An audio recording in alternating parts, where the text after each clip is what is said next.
one would you choose, my brothers? If there was no day or night, which would you prefer to be right? How long have you hated your white teacher?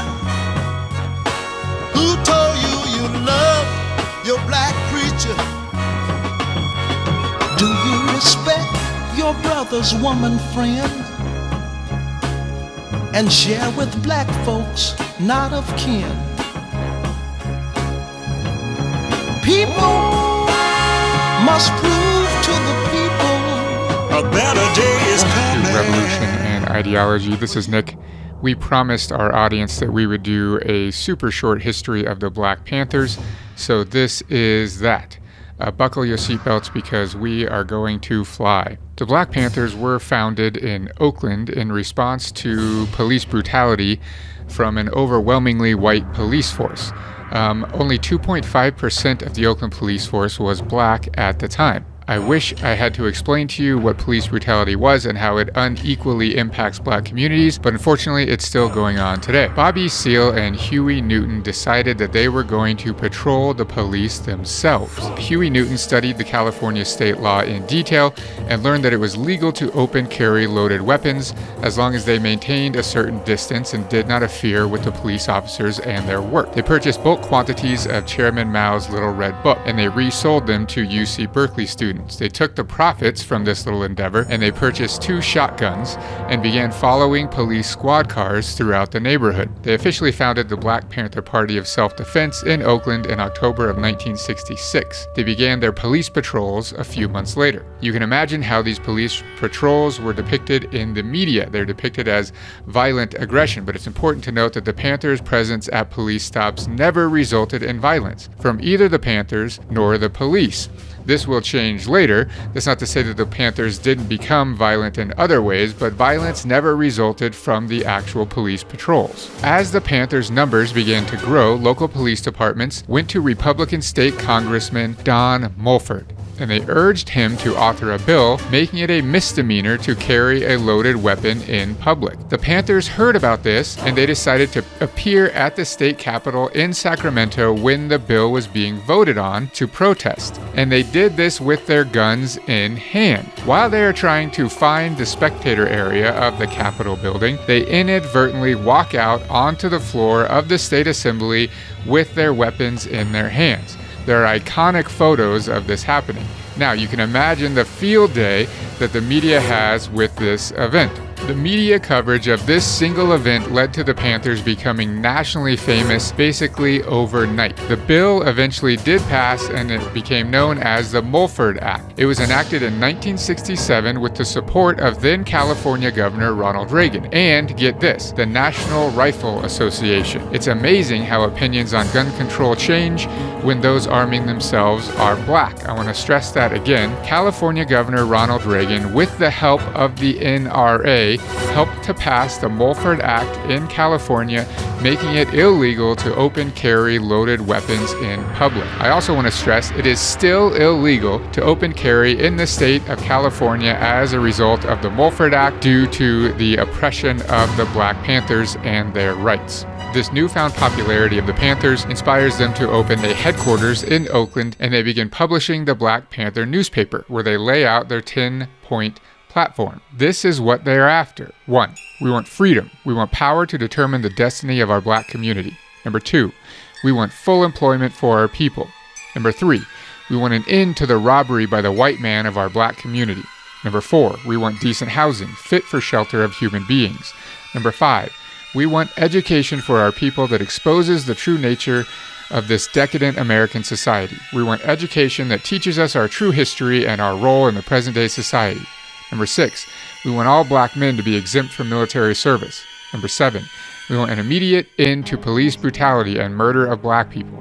Number 8, we want freedom for all black men held in federal, state, county, and city prisons and jails.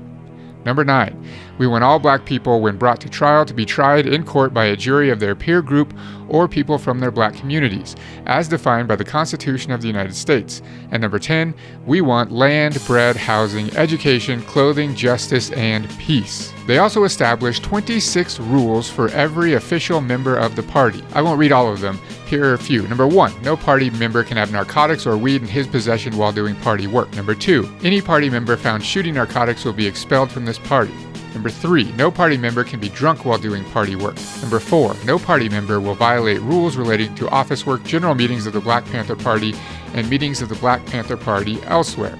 Number 5, no party member will use, point, or fire a weapon of any kind unnecessarily or accidentally at anyone. Number 8, no party member will commit any crimes against other party members or black people at all and cannot steal or take from the people, not even a needle or a piece of thread. Number 9, when arrested, Black Panther members will give only name, address, and will sign nothing. Legal first aid must be understood by all party members. Upon being released from prison, Eldridge Cleaver joins the Panthers in 1967. He was quite a bit older than most of the rest of the members of the party. In 1967, Cleaver was 32 years old and had spent 15 of those years behind bars. In 1967, Bobby Seale is only 25 years old, and Huey Newton is 31. In October 1967, Huey Newton is pulled over by Oakland police and a shootout ensues. 2 police officers and Newton are all shot. 1 police officer dies, and Newton is handcuffed in the hospital and charged with voluntary manslaughter. From jail, Huey Newton professes his innocence, and this leads to Free Huey demonstrations that become a movement in themselves. In the aftermath of the assassination of Dr. Martin Luther King Jr., Eldridge Cleaver leads 11 other Panthers in an ambush on police officers. In the ensuing shootout, Cleaver and 17-year-old Bobby Hutton surrender. Upon surrendering, the police shoot Bobby Hutton 12 times. He immediately becomes a martyr of the movement. 1,500 people attended his funeral and 2,000 people attended the rally following the funeral. Actor Marlon Brando delivered a eulogy, and his death at the hands of the police garners an incredible amount of support for the Panthers. Eldridge Cleaver is charged with murder after the incident, and he flees the country. First to Cuba, then to Algeria, where he sets up an international chapter of the Black Panthers, which receives support from many countries. This results in a large influx of new members. Many of the new members are college students, which leads to some tension within the party. The original urban black membership wants to maintain its street image, while others want the party to adopt a more mainstream image. It's important to note the importance of the Black Panther image in recruiting new members. Martin Luther King Jr. was always mainstream in his rhetoric and attire. He wore church suits. Malcolm X, while his rhetoric was more radical, his image was still conservative. He still wore suits. The Panthers were radical in both rhetoric and image. This was more relatable to poor blacks, and this is one of the factors that led to them being so popular. The name of the party was officially shortened from the Black Panther Party for Self-Defense to the Black Panther Party. It's at this point that the party starts focusing on its quote-unquote survival programs. The Panthers create free breakfast programs for children, clothing and food drives, free clinics, free sickle cell testing programs, free self-defense training, free classes on politics and economics, free drug and alcohol rehabilitation program. By this time, mid to late 1960s, party membership is over 10,000, and there are chapters in Atlanta, Baltimore, Boston, Chicago, Cleveland, Dallas, Denver, Detroit, Kansas City, Los Angeles, Newark, New Orleans, New York City, Omaha, Philadelphia, Pittsburgh, San Diego, San Francisco, Seattle, Toledo, and Washington, D.C. The Black Panther newspaper is the most widely read newspaper in the United States, with a readership of over 250,000 per week. In 1968, the Panthers breakfast program provided 20,000 meals for children in 19 different communities. Due to their growing popularity, FBI Director J. Edgar Hoover attacked the Black Panther Party publicly. He authors an article that gets published in national newspapers in which he says, quote, "The Black Panther Party, without question, represents the greatest threat to the internal security of the country." This leads us to COINTELPRO. We can't possibly do justice to the entire COINTEL program in this episode. Just know that COINTEL stands for Counterintelligence, and it was a program created by the FBI to deal with quote-unquote dissidents in the United States. But frankly, the majority of its activities targeted the Black Panther Party. J. Edgar Hoover, director of the FBI, sends a memo to all FBI field offices. This memo says, "The purpose of this new counterintelligence endeavor is to expose, disrupt, misdirect, discredit, or otherwise neutralize the activities of black nationalists, hate-type organizations and groupings, their leadership, spokesmen, membership, and supporters, and to counter their propensity for violence and civil disorder. You are urged to take an enthusiastic and imaginative approach to this new counterintelligence endeavor. and the Bureau will be pleased to entertain any suggestions or techniques you may recommend. Here's just one example of some activities from an official FBI memo. It says, San Francisco has submitted a counterintelligence proposal which involves the mailing of expulsion letters to approximately 60 members of the Black Panther Party in various parts of the United States as a disruptive measure. The letters are to be prepared on Black Panther Party stationery with the simulated signature of a Black Panther Party national official. The laboratory has prepared similar reproductions of Black Panther Party stationery and official signatures in the past. As pointed out in this letter, we need additional information before going ahead with the preparation of the letters. So their plan is to send letters to different Black Panther Party members on official Black Panther Party stationery, telling them that they have been expelled from the party to create confusion and disorganization within the party. In its lifetime, the COINTEL program was responsible for 290 official activities. Of those, 245 targeted the Black Panthers specifically. In 1968, Bobby Seale attended the Democratic National Convention where he delivered a speech. He gets arrested and charged with conspiracy to cross state lines to induce a riot. In an effort to stamp out all Black Panther activity, the FBI worked with New York City Police Department and arrested 21 members, including all of the leadership of the New York City chapter. The police claimed that the Panthers had been involved in a plot to bomb police stations and other locations throughout the city. These arrested activists become known as the Panther 21. At Bobby Seale's trial in Chicago in October 1969, his attorney was ill and could not arrive in time for the trial. Seale attempted to represent himself, but the judge refused, having him gagged and chained to his chair. He gets charged with contempt of court 16 times and is sentenced to 4 years in prison. All other charges were dropped. Remember, he was charged with crossing state lines to incite a riot.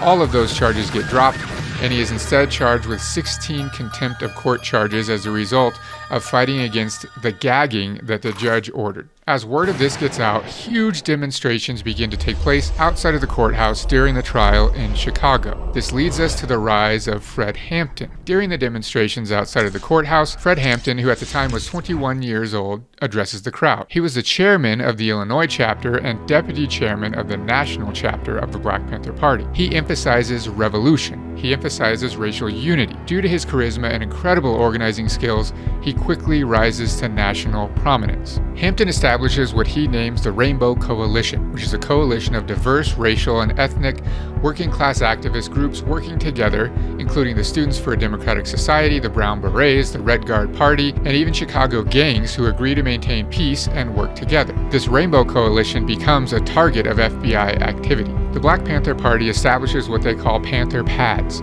Panther members left home and moved in together for the safety of their families. They were very organized for security, cleaning, cooking, etc., and building a community in the movement. The FBI manipulated this situation. FBI informants gave Panthers guns.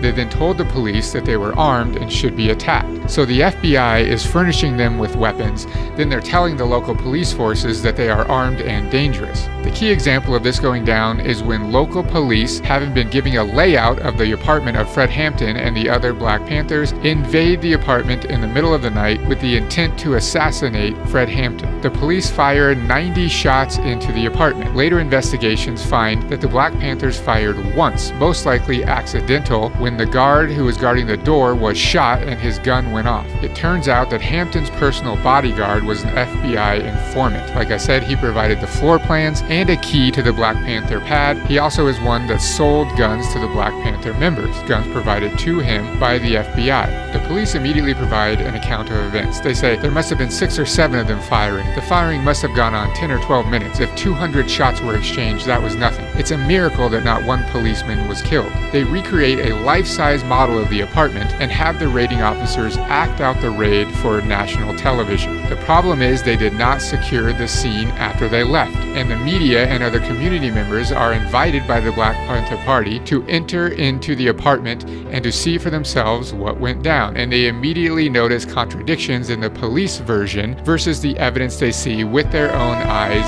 in the apartment. A federal investigation concluded that the police immediately shot and killed Mark Clark. He's the guard on the door. They most likely shot him through the door before it had ever been opened. They then enter the apartment and begin unloading through the walls in the direction of Fred Hampton's bed. They find Hampton laying in his bed unconscious but still breathing, drag him into the hallway, and shoot him 2 times in the head at point-blank range. The surviving Panthers all testify that they hear one officer say, "He's good and dead now."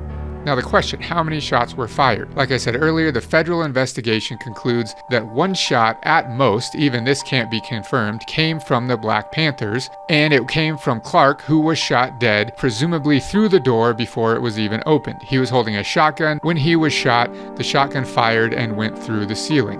The police fired between 82 and 99 rounds into the apartment. Like I said, the Panthers shot 1, accidentally, into the ceiling. No police are ever charged. The families of Hampton and Clark, who are the 2 that are killed during the raid, charged the police department with wrongful death. After a 13-year lawsuit, the police department settles for $1.8 million. Fred Hampton immediately becomes a martyr for the movement. SWAT in Los Angeles raids Black Panther Party headquarters on December 8, 1969. This was the first deployment of the newly formed Los Angeles SWAT team. They enter the headquarters at 4:30 a.m. with a no-knock warrant. The standoff lasts for 5 hours and involved over 300 LAPD officers. 6 Panthers and 3 officers are wounded. Eventually, the Panthers surrender. Many Panthers are arrested on many charges, including conspiracy to murder police officers, which carried a life sentence. After a trial, the jury determines that the Panthers were acting in self-defense, and all were found not guilty. Now remember that Huey Newton had been charged in his shootout with police. In 1970, all of his charges are dropped, and he is freed from prison.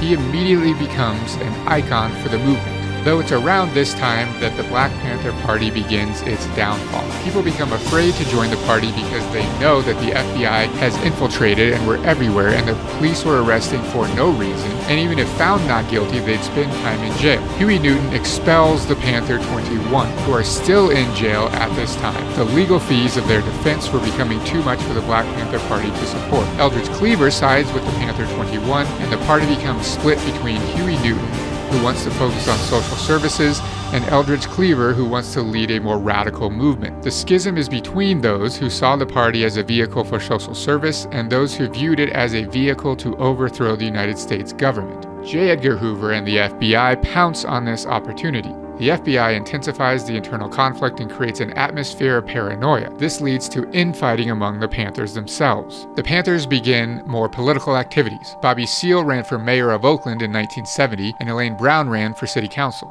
The Panthers consolidate and close down all chapters other than Oakland in order to focus on the election. They register between 20,000 and 50,000 people to vote. Bobby Seale loses the election. They lose their national presence as a result of the consolidation completely. Huey Newton essentially at this point kind of goes off the rails. He's suffering from mental health issues. He becomes abusive and addicted to drugs. People began leaving the party en masse. The party ceases to exist by 1982. There's more history here to its downfall, but you get the idea. In the end, Eldridge Cleaver returns to the United States to face his murder charge. He avoids jail time by accepting a plea deal to reduce the charge to assault. He becomes a born-again Christian and political conservative. He died in 1988. Huey Newton is murdered by gang members in Oakland in 1989 while trying to buy drugs. Bobby Seale ran for mayor of Oakland in 1873 and lost in a runoff election. He is still an activist living in California. As of this episode, he's 84 years old. In short, the Black Panther Party severely underestimated the power and influence and the resources that law enforcement at a local, state, and federal level would use to try to eradicate the movement. The COINTEL program created by FBI Director J. Edgar Hoover relentlessly targeted the Panthers, oftentimes, most of the times illegally, and eventually led to the downfall of the Panther Party.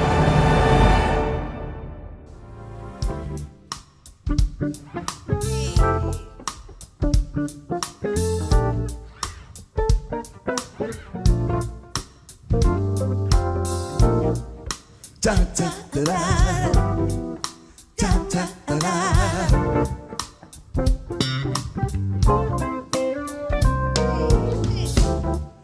If you're fooling, only fooling, all I ask is why. If you're playing, all I'm saying, feeling sure can lie. Well, if you like it, keep on lying. Don't tell the truth, don't you dare. You can't drive me, 'cause you still got me after taking me way up there. Whoa. If I ever lose this heaven, if I ever lose this heaven, oh, I'll never be the same.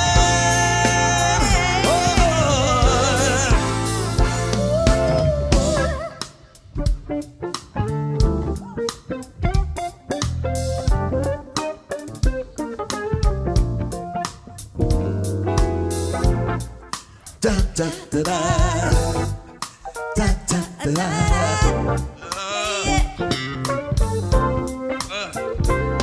When you're kind, extra kind, then suddenly you're cross. You're so moody that you get to me, but I still can't turn you on. Fascinating, so fascinating than the dark side of the moon. You invited, but I'm rewriting the book of love called you.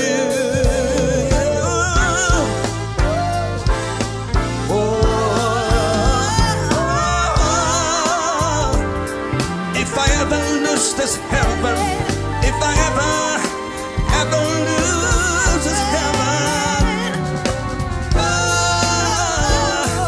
I'll never be the same. No, no, no, no, no, no.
baby.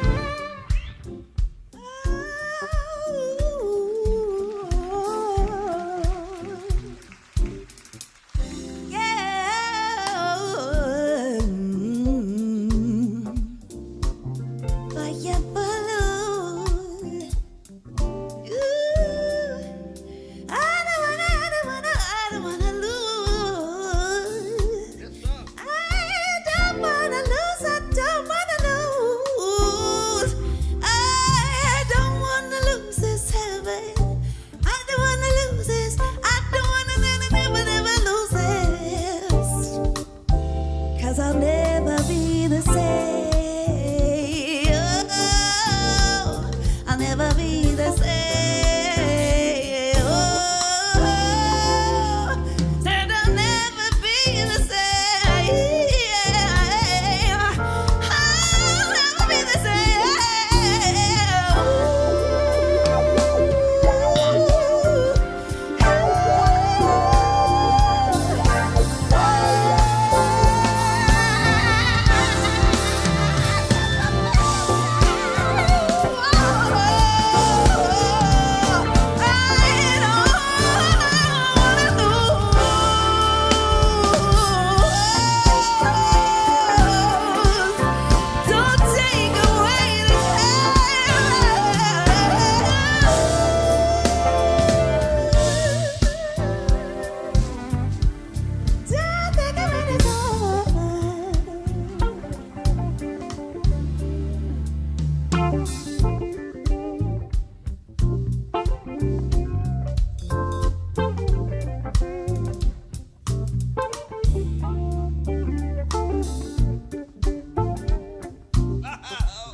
If I ever lose, if I ever lose, I know where to find you. I said I know where you live. I know your name. I know where to find you. A little prayer, said a little prayer. I say a little prayer, I say a little prayer, and there you are. You are to me every day.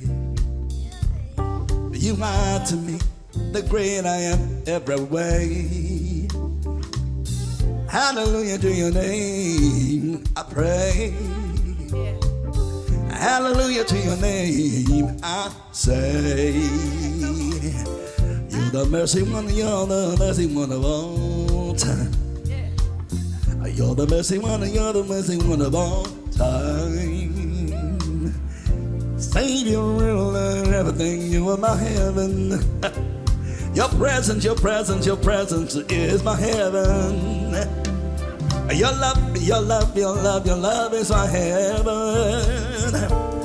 Your grace, your grace, your grace, your grace is my heaven. Send my